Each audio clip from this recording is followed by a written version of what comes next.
जब सब रास्ते अंधेरे हों तो उम्मीद को अपना रडार बनाओ। तूफान चाहे कितना भी भयंकर हो, भरोसा और हिम्मत से कोई भी आसमां साफ हो सकता है। जब दिशा खो जाए तो विश्वास के पंख फैला लो। कभी कभी बचपन की एक रोशनी आपको रास्ता दिखा सकती है। अगर उम्मीद सच्ची है बच्चों, तो रास्ता भी है, चाहे सारे यंत्र विफल हो जाए।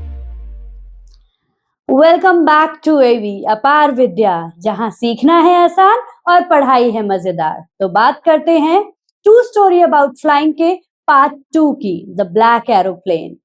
दोस्तों, जब सभी रास्ते बंद हो जाएं तो उम्मीद और भरोसा आपको कहीं भी पहुंचा सकते हैं। वो कहते हैं ना, डूबते को तिनके का सहारा। तो बात करते हैं ओल्ड डेकोटा एरोप्लेन की, जो फ्रांस से होते हुए अपने घर की तरफ, या यूं कहूं कि अपनी मंजिल की तरफ बढ़ रहा था।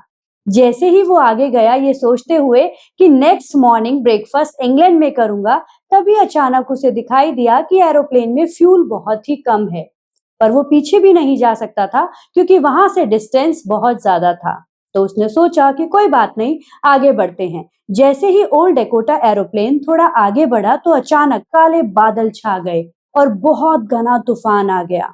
तो उसने सोचा कि अब मैं क्या करूं, लेकिन मानो कि उसमें साहस और विश्वास, उम्मीद कूट कूट कर भरा था और वो उस तूफान में आगे बढ़ना ही चुनता है। जैसे ही वो आगे बढ़ा तो मानो किसी फरिश्ते ने उसकी मदद ही कर दी हो। उसे एक ब्लैक एरोप्लेन दिखाई दिया और उसे ऐसा लगा कि ब्लैक एरोप्लेन के पायलट ने कुछ इशारा किया कि आगे बढ़ो, और वो उस ब्लैक एरोप्लेन को एकमात्र तिनके और एकमात्र सहारा मानकर आगे बढ़ता चला गया।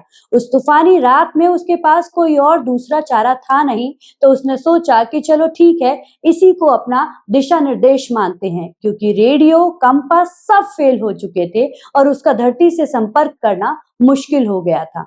तो उस तूफानी रात में घने बादलों के बीच उसने सिर्फ और सिर्फ उस ओल्ड डकोटा ने ब्लैक एरोप्लेन को फॉलो किया, और उसको फॉलो करते ही जैसे ही उसे धरती पर वो सफेद पट्टी दिखाई दी, तो उसने राहत की सांस ली और उतरते ही उसने चाहा कि उस ब्लैक एरोप्लेन के पायलट का मैं धन्यवाद कर दूं। जैसे ही वो ऑफिस में गया और उसने जानने की कोशिश की कि वो जो ब्लैक एरोप्लेन था उसके पायलट कहाँ हैं, तो रडार पर चेक करके उन्होंने बताया कि कल रात तो रडार पर कोई भी आपके प्लेन के अलावा कोई प्लेन दिखाई ही नहीं देता।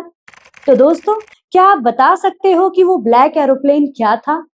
हाँ, हम यूं कह सकते हैं कि वो जो ब्लैक एरोप्लेन था, वो उसके लॉ ऑफ अट्रैक्शन से पैदा हुई एक पॉजिटिव एनर्जी थी। कहते हैं ना कि जब पूरी शिद्दत से किसी भी चीज को चाहो तो पूरी कायनात उसे तुमसे मिलाने की कोशिश में लग जाती है।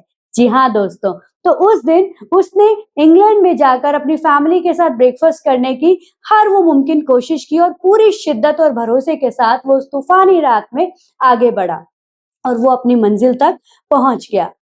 तो स्टूडेंट्स, अब क्लास 10th बोर्ड एग्जाम नजदीक आ रहे हैं, तो आप भी अपने एग्जाम में अपने रिजल्ट को पूरी शिद्दत से चाहो और फिर देखना, पूरी कायनात उस अच्छे रिजल्ट को तुमसे मिलाने की हर वो मुमकिन कोशिश करेगी। तो मिलते हैं आप सबसे अपनी नेक्स्ट वीडियो में। तब तक के लिए कमेंट बॉक्स में बताना ना भूलिए कि ये वीडियो आपको कैसे लगी। लाइक, शेयर और सब्सक्राइब करना मत भूलिए। नमस्ते, बाय बाय, टाटा।